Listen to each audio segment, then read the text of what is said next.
I'm going to show you two different ways that you can figure out how to wire up your outlet and figure out which one gets the white wire and which one gets the black wire.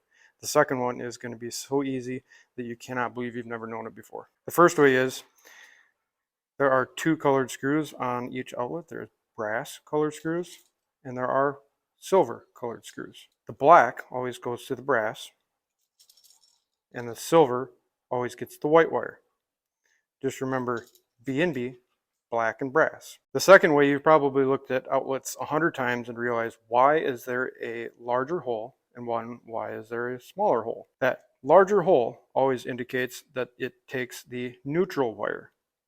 So you look at the outlet and you find the larger hole, and that side will always get your neutral. The other side will get your black.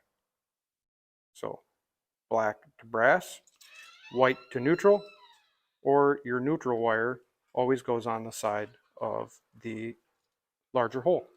Hope this helps.